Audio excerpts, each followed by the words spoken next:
네, 저희가 이번에 세대 통합 예배를 맞아서 정말 이 예배를 준비하기 위해서 참 많은 노력을 했습니다. 어떤 노력들을 했냐면 보셔서 알겠지만 홍두성 집사는 정말 오랜만에 드럼을 쳤어요. 학생 때 쳤다던데. 그래서 우리 찬양하자라고 했을 때 아무도 거절하지 않고 그러면 저 연습해서라도 해볼게요. 그렇게 다들 준비하며 또 주중에도 와서 연습하고 그렇게 준비된 이 예배입니다. 사실 우리가 예배를 그냥 몸만 와서 참여할 수도 있지만 내가 그 예배를 기억하고 그 예배를 위해 준비하며 수고하고 헌신했던 것, 사실 그만큼 우리는 하나님의 은혜를 받게 됩니다. 그렇게 준비되어진 영아부와 부굴라가 함께 준비한 이 예배의 시간, 여러분들께서 큰 은혜를 받으시기를 바랍니다. 2024년을 시작하면서 제가 참 많이 생각하고 있는 단어가 있습니다.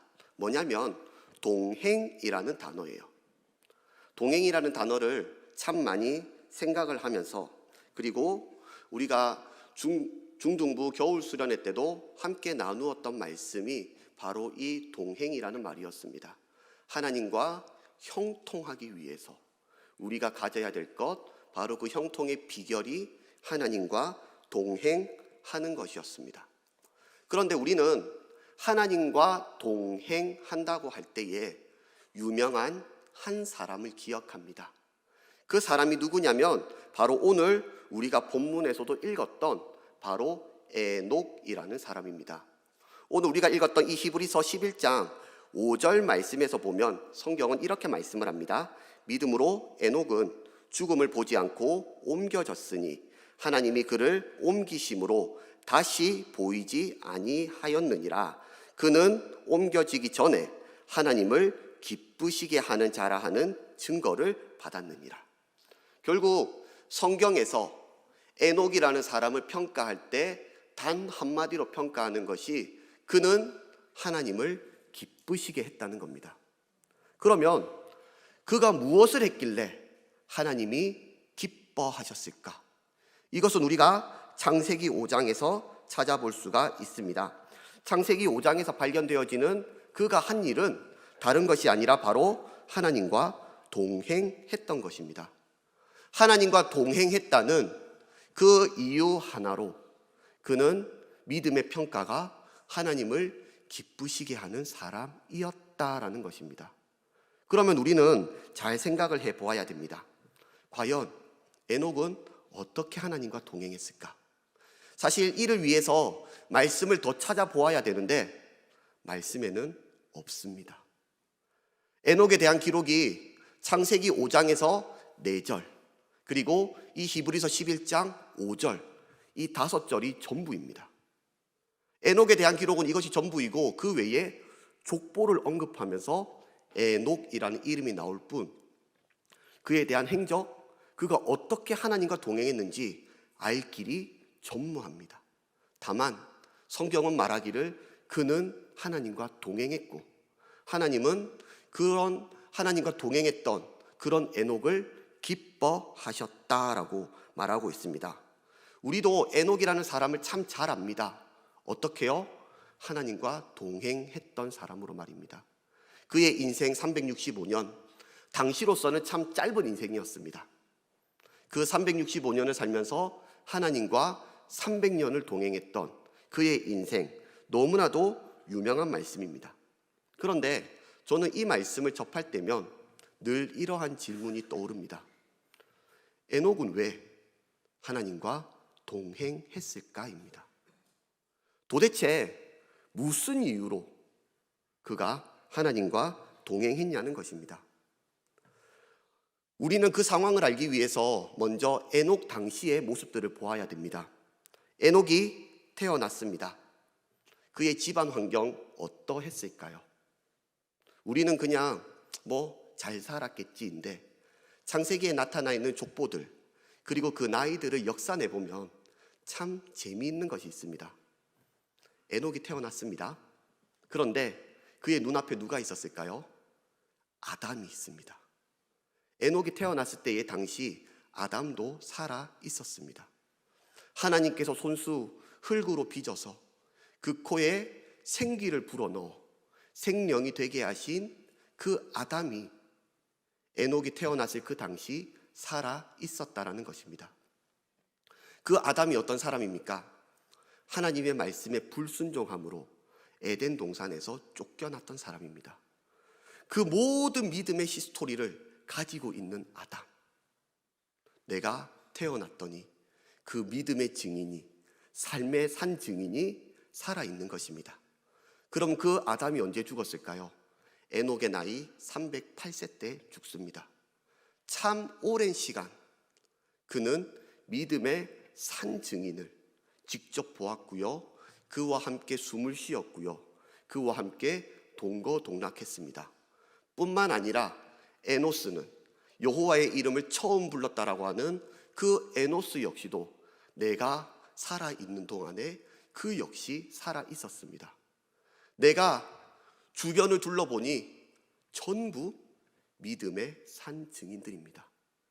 하나님께서 만드신 사람, 그 하나님의 이름을 불렀던 사람, 내가 하나님을 부인하고 싶어도 부인할 수 없는, 하나님을 믿을 수밖에 없는 그러한 상황 가운데 에녹이 있었다라는 것입니다. 그래서 이 믿음의 환경이 얼마나 중요한지를 우리는 생각을 해보아야 됩니다.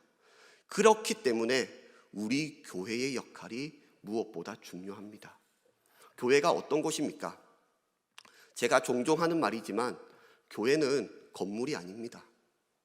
교회는 건물이 아니고요, 하나님을 믿는 자들이 모인 곳입니다.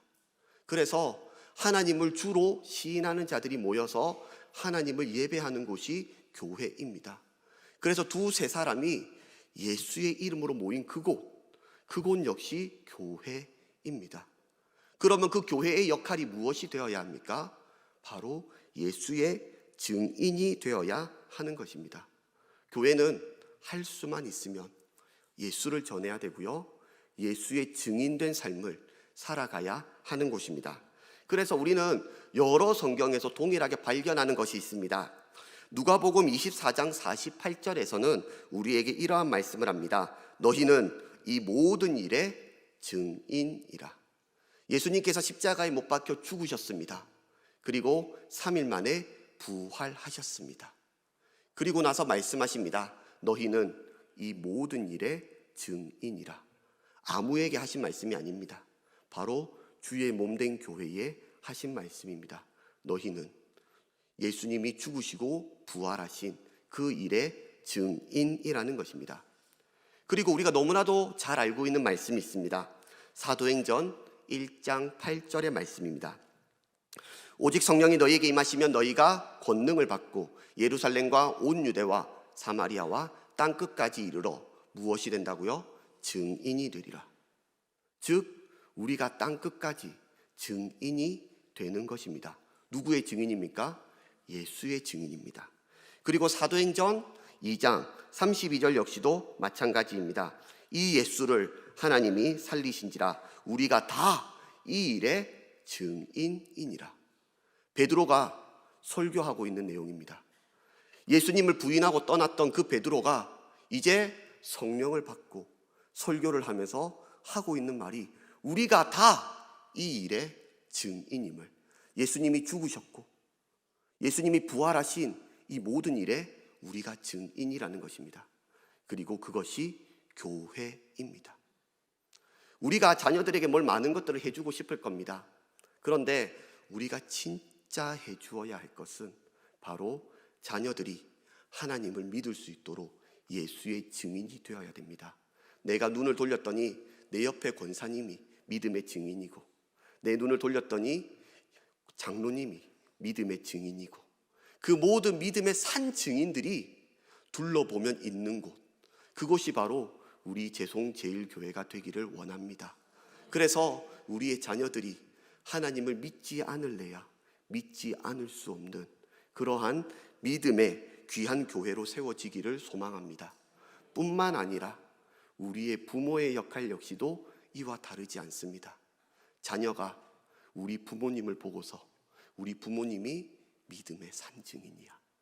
우리 부모님이 믿었던 하나님, 우리 부모님이 믿고 있는 그 하나님. 그래서 우리가 그 믿음의 증인된 삶을 이 땅 가운데서 살아가야 하는 것입니다. 이것이 참 중요하고 우리에게 무엇보다도 요구되어지는 모습입니다. 그런데 재밌는 것은요, 에녹이 참 좋은 환경 가운데서 태어났고요, 참 좋은 환경 가운데서 살아났고 믿음의 삶을 살아갑니다. 그런데 창세기의 말씀을 보게 되면요, 그가 처음부터 하나님과 동행하지는 않습니다. 그가 하나님과 동행하게 된 특별한 계기가 있습니다. 그 계기가 무엇이냐면 창세기 5장 22절의 말씀을 보면 이렇게 말씀합니다. 무두셀라를 낳은 후 300년을 하나님과 동행하며. 에녹이 무두셀라를 낳았는데 무두셀라를 출생한 후에 그제서야 그는 하나님과 동행했다고 성경은 말하고 있습니다. 동행의 이유는 바로 자녀의 출산이었습니다. 도대체 자녀를 출산하고 나서 이 에녹에게 무슨 심경의 변화가 일어났느냐라는 것입니다. 그런데 잘 돌아보면 딱 이때가 우리 영화부와 브리스길라 아굴라의 딱 시절이지 않습니까? 자녀를 낳고 나서 참 힘들고 어려운 때, 참 자녀 때문에 어찌할 바를 모를 때, 딱 이때 말 그대로 에녹이 하나님과 동행하기를 시작한 이때가 바로 자녀를 출산한 때입니다. 자녀를 낳을 때에 어떻습니까? 참 자녀 때문에 기쁘기도 하지만 자녀 때문에 참 힘듭니다. 자녀 때문에 울 일도 많고요, 자녀 때문에 화날 때도 많습니다. 어떨 때면 자녀 때문에 나의 연약함을 발견하기도 합니다. 자녀 때문에 수없이 약해지는 것이 바로 딱 이때입니다. 모든 것을 포기하고 싶을 때가 이때이기도 하고요, 또 무엇보다 기쁠 때도 이때입니다. 사실 이 자리에 앉아있는 우리 모두가 다 경험을 해보셨지 않습니까?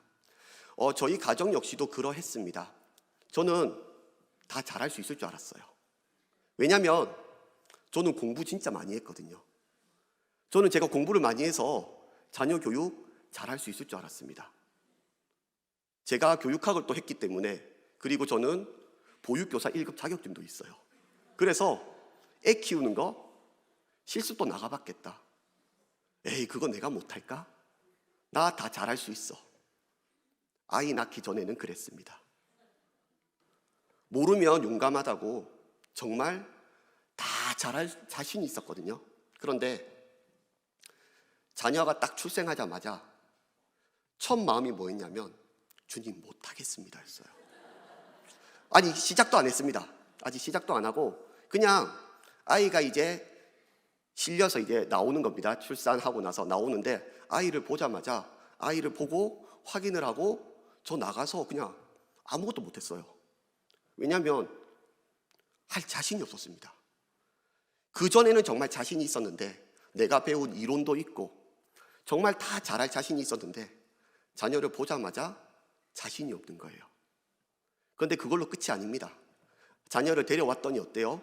기저귀를 가는 것도 일이고요, 밥을 먹이는 것도 일이고요, 울면은 달래는 것도 일이고요, 또 재우는 것도 일입니다. 그런데 그게 또 내 뜻대로 됩니까? 내 뜻대로 안 됩니다. 아이가 나한테 절대 안 맞춰줘요. 다 아이한테 맞춰야 됩니다. 그러다 보니 힘은 들 대로 듭니다. 그래서 정말 못하겠다였습니다. 아이가 아플 때면 또 어떨까요?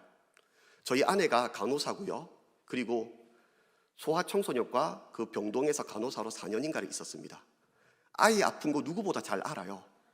그래서 진짜 자신이 있었다니까요. 아이 교육하는 거 내가 하면 되고, 애 아프면 저희 아내가 보면 되고, 걱정될 게 뭐가 있었겠습니까? 그런데 소용이 없더라고요. 진짜 아이가 아프니까 난리치는 거 똑같고요, 아이가 아프니까 호들갑 떠는 거 똑같습니다. 다 못해요. 그리고요, 자녀 때문에 울 일도 참 많았습니다.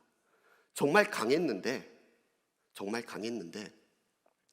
자녀를 끌어안고 밤새 울기도 너무 많이 웁니다. 왜요?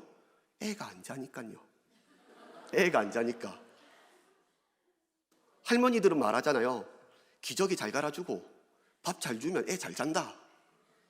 그래서 이제 검사를 하나하나씩 합니다. 기저귀 그래 새 거고 오줌 안 쌌고 밥 물려도 안 먹고. 그런데 너 왜 우니?